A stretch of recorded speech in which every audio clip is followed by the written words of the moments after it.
sites always tell me what to do. You know, people will tell me what they need, but the site will give form, it will suggest a material palette, an appropriate material palette.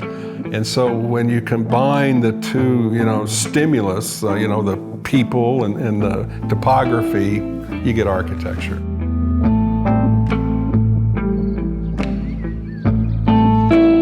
I love the fact that some people are confused.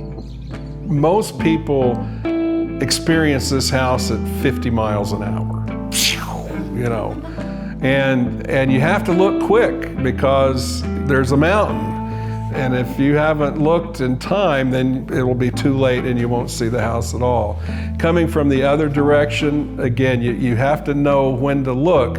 It's glass, it's transparent. It's so different from the other side of the house. And maybe that's where the confusion comes in. Oh, there's the house. It's a glass house. So you drive into the neighborhood looking for the glass house, and it doesn't exist. There's a very solid rock outcropping that's a house, but that can't be the same house, can it? Yes, it is.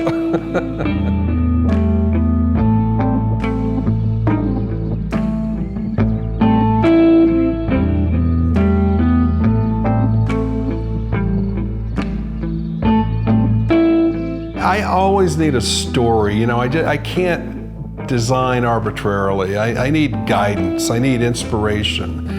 And so I began to think of the site as a rock formation, and then the house would be additional rock formations. That's why it's made of masonry. And if you look at it, there are all these detached masonry pieces sort of tumbling down the side of the mountain.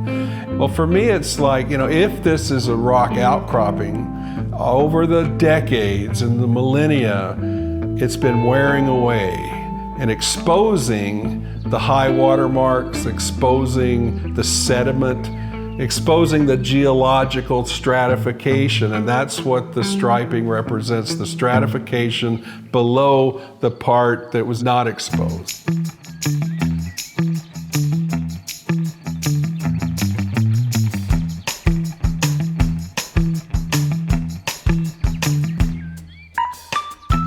The entry sequence starts way before you find the front door. You look one way, you look the other. Oh, I think that's the front door. It doesn't look like anybody else's front door, but since the walkway is leading me so specifically, I think I'm going to try that. Nobody expects a front door to be a pivoting wall. I can't even call it a door because it's like 10 feet square. That's a wall. It's a combination of expensive, elegant materials right alongside very humble materials. A raw concrete floor. That's as basic as it gets. Concrete masonry units, concrete block, the most affordable, economical masonry that you can buy.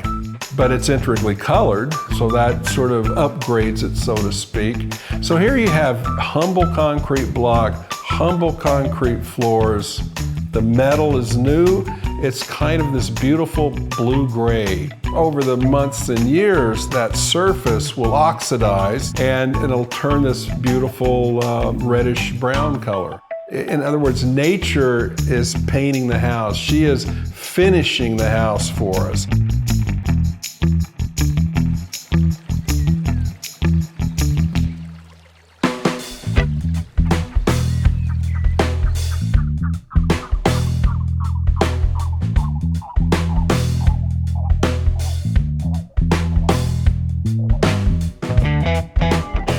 It's like one big open space. We've combined the living area, the entertaining area with the dining area and the socializing of that with the food preparation, and it all flows together. One big public space, so to speak.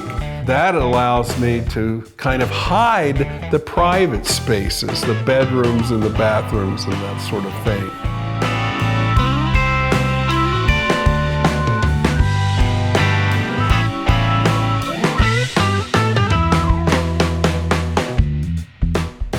learning about architecture and the theory of architecture, the professors were always talking about light, you know, and yeah, sure, of course you have to have light, but it has taken me a lifetime to really fully understand what that means. Light is architecture. You can't separate the Sonoran Desert from the light of the Sonoran Desert. If you respect the light of the Sonoran Desert, it will be magical for you as an architect. So once you've entered into the main space, the public space, the circulation on this upper level is all along the glass wall. So as you move through the house, you're always next to the view. You're actually hovering above the ground.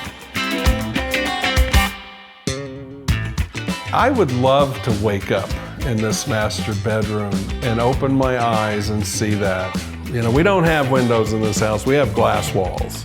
And the craftsmanship is second to none. I mean, what I love about working with Andy in Construction Zone is we all sort of share the same respect for the craft of building. Every piece of architecture has a relationship to the other pieces in the architecture, and that's manifested in alignments, in proximity. We will not allow an element to happen that isn't related to something else.